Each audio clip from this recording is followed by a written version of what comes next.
Hi, I'm Anthony Pasquarella. And I'm Gino Pasquarella, and we are the Pasquarella Brothers.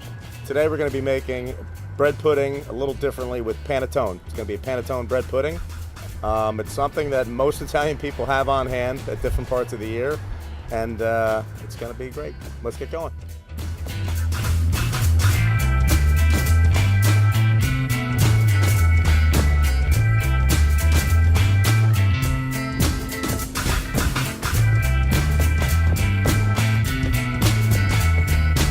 Okay, I'm going to separate the yolks and the whites. I'm going to beat them separately.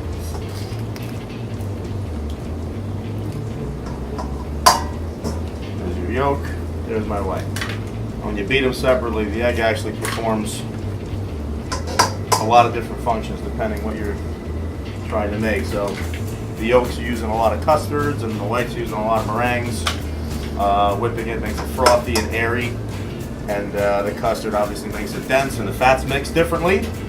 And we're going to use both, but they just do different things. Don't get any shells in here, that'll be good.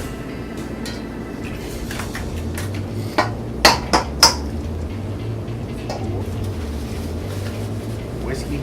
Not whiskey. Not whiskey, whiskey. Alright, we'll go with the whites first. I'm just going to beat until it's really frothy. Hand mixer, hand beater. Beater? Hand beater? No, that's no good. Hand beater. What do you call these things? Yeah, egg beater. Egg beater. Electric egg beater is much better than what we're doing here, but this is what we have right here. Butter, softening for a little while here. Don't want to exactly melt it, you just want to soften the butter a bit.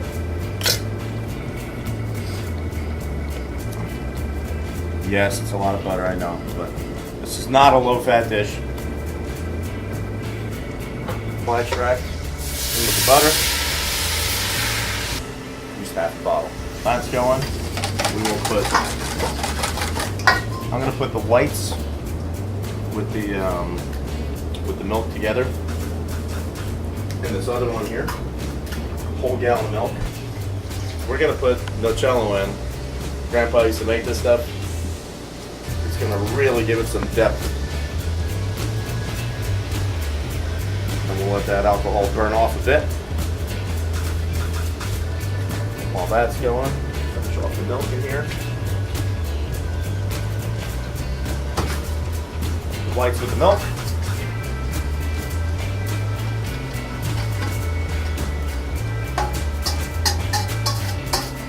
We're just going to let that simmer for a minute, and then we'll whip it up again. Oh God, it smells great. Smell that.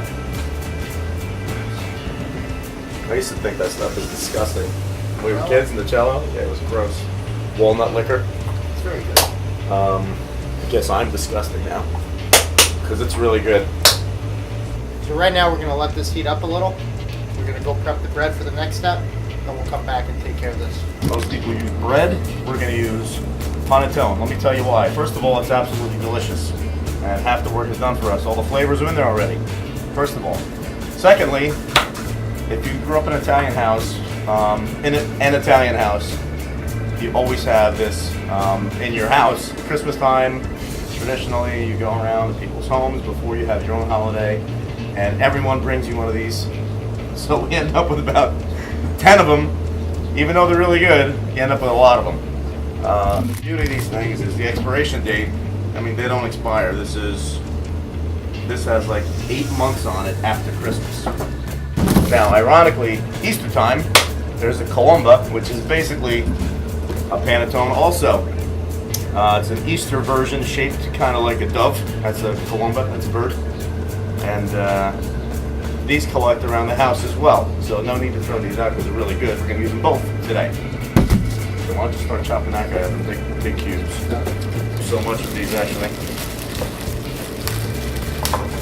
New Year's Day, because we have so much of these, we make French toast with the leftover panettone and the leftover eggnog, and I guess that's a whole nother episode here, isn't it? That's another episode. That's a whole nother story. That is to follow.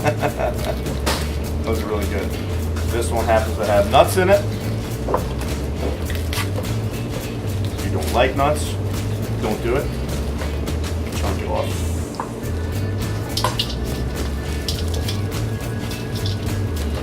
We'll give this a little smell test. The alcohol's almost gone. I'm gonna have to taste it, unfortunately. I have to taste it, see if it's okay. Now it should sweeten up. It should sweeten up. It still tastes like liquor. It's not ready. Is that hot? It's not ready. Not ready. Nope. Now we're gonna whisk this up so the milk won't curdle. Look how it's getting fluffy. Now you can use a hand mixer, probably a little easier, but we're old school. Okay. So you don't want to burn this, but you can see it's starting to get syrupy. That's what we want. We'll put the egg yolks in.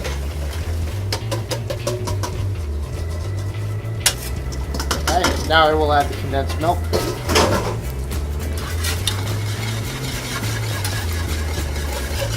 And it's on low flame. I want this to stick to the pot. You smell that? I don't even want to put the bread in it. I just want to eat this. Now comes the fun part.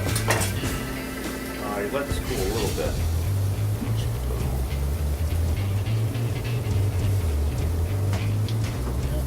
We don't okay. Whoa! We'll get some of this stuff in. It looks like snow.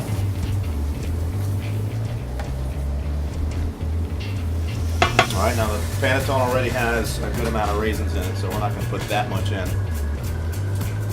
Some white. I guess they're not cold white. What are they? Golden? Gold. Some normal ones? Regular ones? Regular raisin.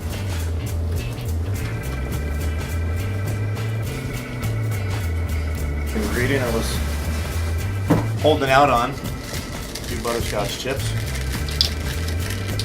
We're going to put some in the mixture, and then we'll save some for the top. Okay, now we're going to take the butter, and I'm actually going to spread it along the sides and the bottom of the Pyrex. Here's your butter chip. As you can see, we're not done with the butter yet. And that serves two purposes. Besides tasting really, really good, it won't stick to the bottom of the Pyrex, and it'll crisp up a little bit also. So it's going to be part cake, part bread, part pudding. A lot of deliciousness. Old school, like Crisco, but not Crisco. All right, so now we're going to get everything in there. Just kind of, I'll fluff it in and make sure it's in the corners and everything else. You can leave these chunks. They look really nice when they're cooked. It's amazing how it really packs down. This was 2 Panettones and 1 Columba. Yep. Look at this. Incredible. This is really easy, folks. Bring this to someone's house, you look like a superstar. I like where it's both holding this thing. This is not easy upside down.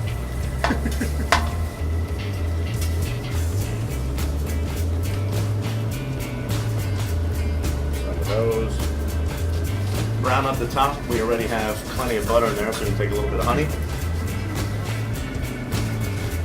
Despite all these sweet things in here, it's really not as sweet as you think it's going to be. We get this in the oven, uncovered, 375, should be about 40 minutes. Oven open. Oven open. Watch your back.